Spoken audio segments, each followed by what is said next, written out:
Can you please put your hands together for our Consulting Director, Emma Ruth Naomi Arnaz-Pemberton. Hello, my full name. Thank you. I think I know a lot of you in the room already, but I will do a brief introduction before we get into the topic of humans, the PMO, and sustainability.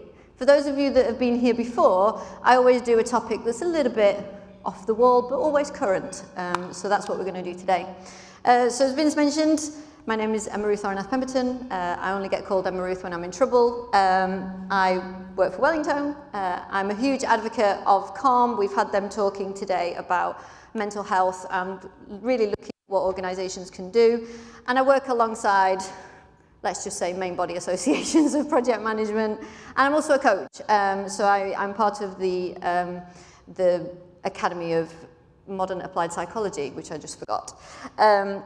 So I've been around the world of PMO for a while, but one of the interesting things that I find about PMO is the humans in PMO and project management, and how much impact the humans have on what we actually do. And actually, we're so keen on process and policy and following rules that sometimes we forget about the humans. So if you look at a lot of our Wellington community things that we do, a lot of the hashtag that you will see is hashtag human first. And one of my very common lines is speak to the human before you speak to the role. And I think that's more and more important as we continue with the evolving work economy that we have at the moment.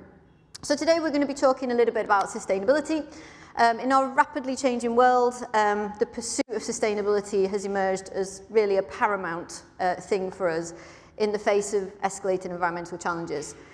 So the role of the PMO in driving that sustainability has never really been more critical, and yet the problem that we have is that although the topic is important and it's big and it's heady and complicated and overwhelming at times, we know that our organisations have all signed up to some sustainability practices. But what can we do as individuals and as a team of PMO or project management professionals to really drive that conversation forward? So what we're going to do today is we're going to explore that dynamic between that kind of heady goal around, fixing the climate emergency or doing what we can, and being the responsible humans that we probably already are at home. I'm sure, do we all recycle at home? Yeah, how many people recycle at home? Probably most of us, because you get in trouble by the council if you don't fill your bins right, mostly. But we probably all make environmentally sound decisions when we buy things. Who does that?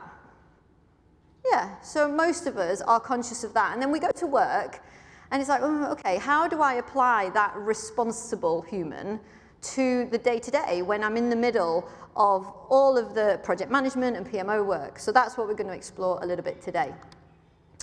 So thanks to, in part, the UN Sustainable Development Goals set in 2015, companies face ever-increasing calls to align themselves to the quest, and many have. Many businesses have embarked on a journey towards net zero, sustainable transformation, to really limit their energy use, to look at how their infrastructure works, and look at the behaviours of their people. We know that research completed in conjunction with AtkinsRéalis and the APM-PMO Interest Network has allowed us to highlight an opportunity for PMOs. So really looking at our core strengths and how they help us to play a part in our organisations reaching those net zero goals. In projects themselves, we are also seeing really high expectations, ensuring that we're finding metrics to showcase our approach in projects to sustainable practice. Some of you will have heard of the 3 Ps of sustainability. Ed, in his talk earlier, showed us the time, cost, quality triangle, which we all know very well. That's been extended with the 3 Ps of sustainability: people, profit, planet. Yes, profit's still important, particularly if you're in any kind of business these days. But how is this project impacting our people or the community? And how is this impacting the planet? So really looking at what we are doing on a day-to-day delivery basis. There are challenges for projects, though, and all of these reasons are cited for people not taking the environmentally friendly option. So we know that higher cost of making a sustainable decision. So there's always that tension between I want to do the right thing, but my budget is only so far. And we know that the sustainable option, let's be honest, is always the more expensive option. So how do we have that conversation if we're not used to having that conversation as an organization? A lot of the times when we're building things, the process itself isn't geared right. How we deliver isn't geared towards sustainability. A lot of the time, and I've spoken to some of you today, it's about the speed of delivery. It's about we're trying to do everything at once that Jack was talking about. We're trying to do too much, and we know that companies try to do too much. All of that lends itself to let's just do it the way we've always done it, because we know it, we trust it. And making a different decision is the harder road. And I've got, my senior team saying, no, do it now. JDI, just do it. Quite often, if we do want to change, there's a long process to do that. We have to justify, why do you want to spend this extra money? What's it really going to add? How is it going to impact the bottom line? And we have to recognize the context of the organization. Are we still preserving cash flow? Or are we spending?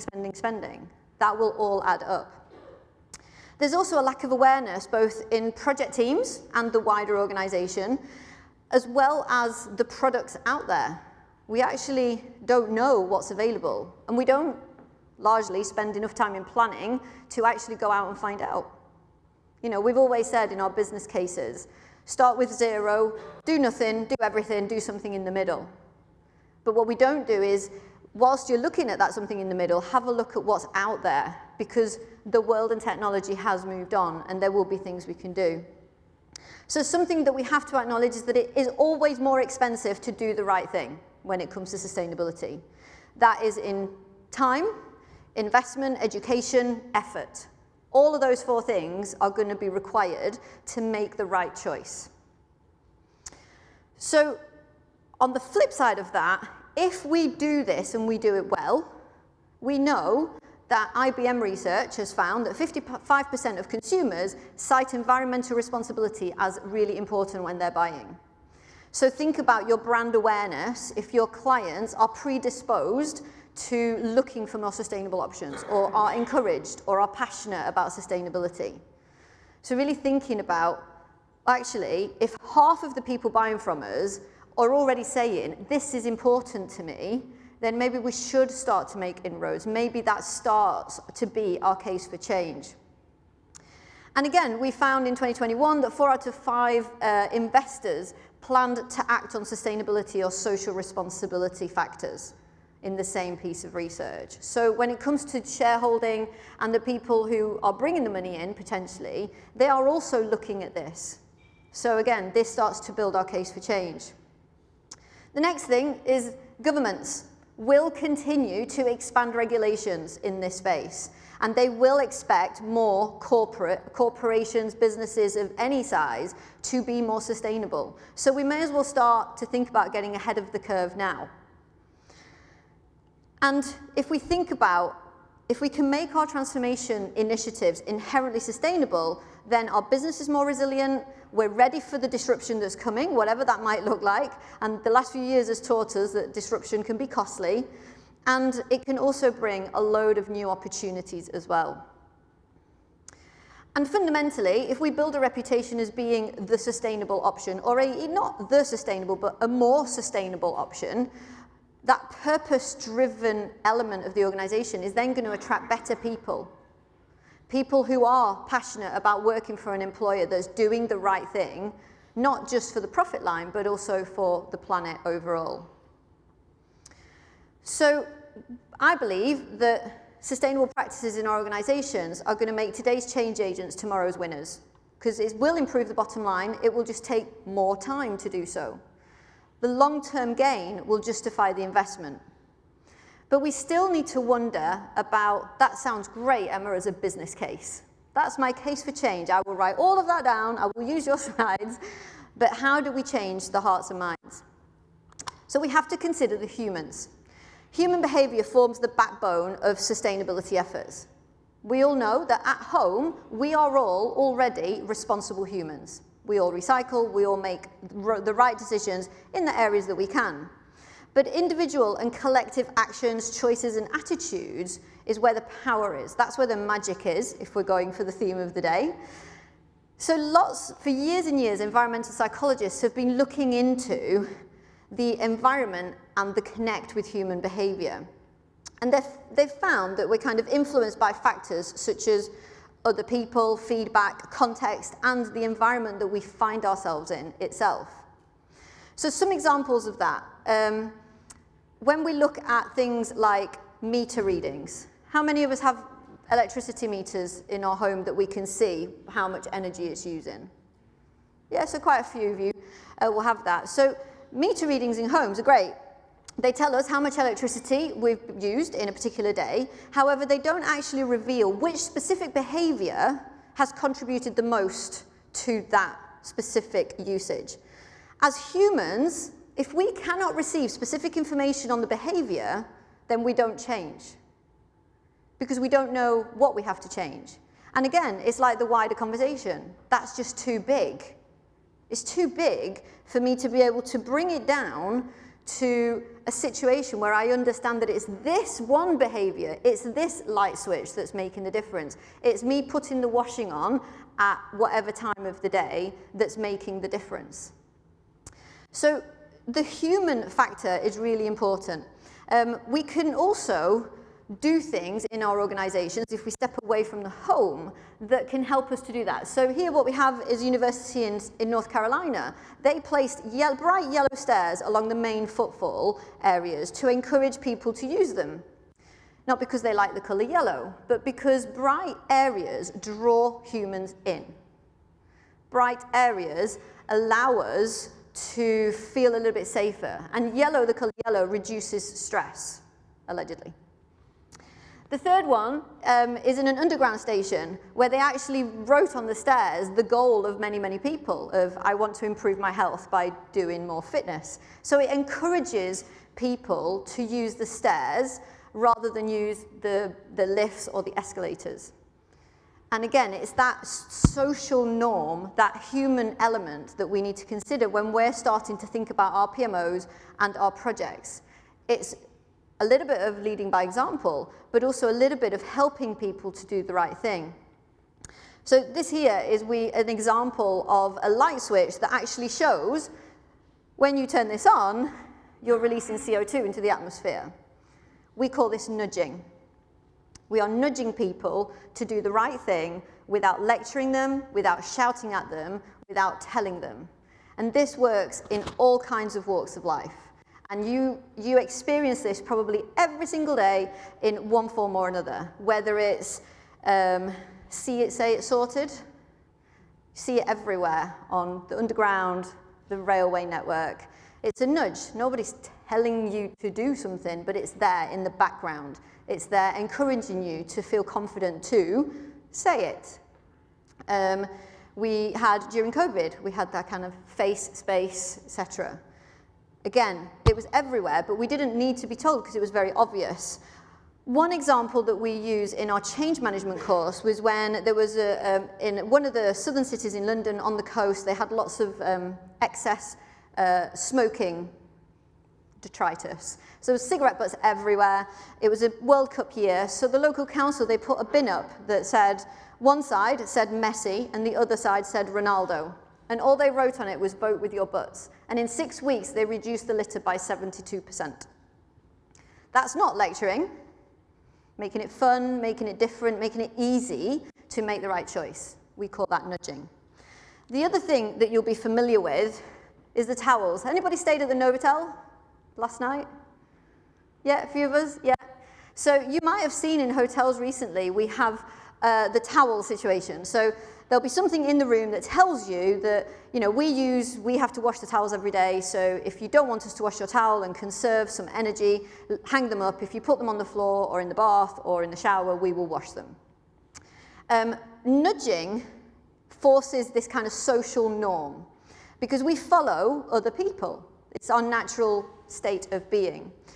And the first way that we use this kind of thing is, and the first one we can see here, is it acts as a moral implication. It's describing what we should do and why we should do it. But the one that works the most is the one that tells you that other guests, your peers, have already done this. So the one on the right, looking at data works loads better because it's putting you under pressure to follow the social norm. It's putting you under pressure to follow your peers. And when we talk about this in the context of project management, quite often we talk about, well, what if I can't win everybody round? It's like, well, don't try, because they'll either get on the bus or they'll get off the bus. Because eventually, if everybody else is doing it, chances are they're going to want in on it. And if you have one of those, we call them laggards in the change management world, that never want to really play, they're going to be in the minority, because we are tribal animals at the end of everything. How does this relate to PMOs? Organizational attitude, culture, a topic largely undefined and little understood, provides the foundations for sustainable conversations, or not. So you will have social norms within your organization. If your social norm is to deny climate change and never talk about it ever again, then people will feel the pressure to do exactly the same. If, however, we're in an organization where culturally we're very open to talking about all this stuff, then that's going to mean that we actually see more progress in this area. It is hard for one person, me, or my team, to change a whole organizational attitude to sustainability. It's almost impossible unless we are the CEO. So we need to acknowledge that. We need to also acknowledge that resistance to change is already real for us. In fact, we say in change management, expect it and plan for it. Interestingly, when we bring the sustainability conversation into that change management world, resistance is actually more prevalent. So we actually find more resistance. So let's go back to the reasons why. Do we not understand enough to be able to make an informed decision? Have we educated our people enough so that they know why and what we need them to do? Are we talking about it enough, or are we coming in completely left field? Resource constraints. We do research regularly, and the top challenge for organizations pretty much every year has been, we're trying to do too much. Who's trying to do too much in their organizations? Yeah, it's a good test. So resource constraints, again, it's easier to do what we've always done. There's a lack of useful information within our organizations about what we can do about this. And where's the accountability? The accountability for making the sustainable choice? Or are we still being held accountable for signing off the right budget, delivering to time, cost, and quality? In which case, we know that that's going to be a harder sell. It's a much harder conversation if our organization isn't already in that headspace. So the role of the PMO, things that we as PMOs, so the PMO people in the room, can do to bring a sustainable culture to life. Embedding sustainability into project selection and prioritization. If you're PMO, if one of your services is prioritization or portfolio development, then embed that conversation. It doesn't mean you have to go whole hog and not approve and say this should be deprioritized, but at least start the conversation. Things like sustainable risk management by identifying and mitigating people, profit, planet risks, not just time, cost, quality, resource risks. Creating tools and methodologies that allow us to do project management in a more sustainable way. That might mean allowing more time for planning and research to understand, is there a better way of doing this? And you can't do this for every project. Some projects are a little bit more linear than that. But a lot of projects, we can do that. Questions that we need to be asking as a PMO. Can we change the habit by changing the setting or the process? Can we nudge people to make the right choice by changing the process? Can we identify factors that influence decisions? Because there are influences in our organization. So can we identify what are the factors that those influencers need to pull on to help them to make the right decisions? Can we implement employee interventions to encourage people to be more sustainable in their day-to-day, whether that's in projects or not? And what are the ways that we can monitor and report on this stuff? Those of you in PMO, maybe you don't measure yourself. Maybe you focus on measuring the projects and the programs and the portfolio. Maybe this is a new thing that we need to start considering. It's about reporting on how is this conversation going. It's not necessarily about the pure delivery, but how it's going. And thanks to the research from the Atkins-Rellis team with the APM PMO Interest Network, and there'll be an article that's being published in the next couple of weeks, we can start to draw a picture about the types of metrics that the PMO needs to focus on. So we have 4 levels here, as you can see. At the lowest level, we say level 1, this is about corporate and policy metrics. So really looking at the carbon accounting that we can report on. So applying things like things that we are directly in control of. Things that we are indirectly in control of, like buildings' energy use. How are we using our buildings? Are we switching off all the laptops and all the lights at the end of the day? Emissions for which we are just completely indirectly responsible. So how does our supply chain work if we're in a manufacturing place? So really making sure that we're looking at our organization almost at that greenhouse gas element. At level 2, it's about describing the big ticket things that are happening within our changes, helping us to tell the change story by measuring from the inception of a project to the end of a project, what are the big things that we are doing that we can say, this is going to make a difference. Then at the 3rd level, it's that kind of elevating at that project performance level, so really looking at that enterprise net zero position. And then at level 4, this is when it gets really meaty. So now we're talking about readiness. We're looking at our organizational net zero strategy and being able to respond to each of those. Now you might only be at level 1, and that's okay. It's not about getting to level 4. It's a bit like PMO and project management maturity. Sometimes level 4, level 5 is the unicorn in the room. Actually, we'd just be happy at a 2 or a 3. So acknowledge where do you want to be and what can you do to get there, knowing that you're not necessarily, depending on your context, going to change the whole organization, but there are little things you can do to start the conversation. Maybe like ninjas, a little bit stealthy in the background, but having those conversations at some level. The next thing we need to think about are our roles. Our roles are going to have to evolve. So we have, leadership roles. We're going to have to encourage our leaders to make sustainable decisions, and they're going to have to empower the teams to take the time to do that and acknowledge that we're not there yet. So there is going to be some investment in education. From a PMO perspective, it's about developing that broader view of the world and fostering that sustainability culture. So really starting to talk about this, as I said, sometimes by stealth, ninjas in the background, making everybody else look good, having those really positive conversations. In delivery roles is having the options and the technology and the information available to us. Upskilling ourselves so that we are educated and able to have that conversation. And then everybody else in our business is about being part of the journey. It's using those strategies like nudging to drive that sustainability culture. So some of the things that we can do, training and development programs which are focused on sustainability. Some of you probably already have this. Some of you might have some e-learning that you have to click through every year or so, but it's kind of making more of that conversation. Encouraging collaboration and knowledge sharing among peers is going to be really important. Having our change management strategies embedding sustainability into the conversation. Balancing short-term project goals with long-term objectives, not just is it aligned to strategy, but is it aligned to a wider thing. The definition and purpose of your PMO, do you need to consider that now? Do you need to change anything? And bringing in sustainable project management practice in procurement, resource efficiencies, waste reduction.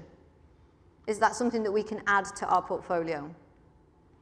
Not going to read through this slide. The slides will be available. But these are some case studies or examples that demonstrate the tangible benefits of sustainability-focused PMO strategies and organizations that have done this. So in the first example, it's a professional services enterprise, and they created a whole series of program, really kind of picking the projects to deliver the one goal of being more sustainable.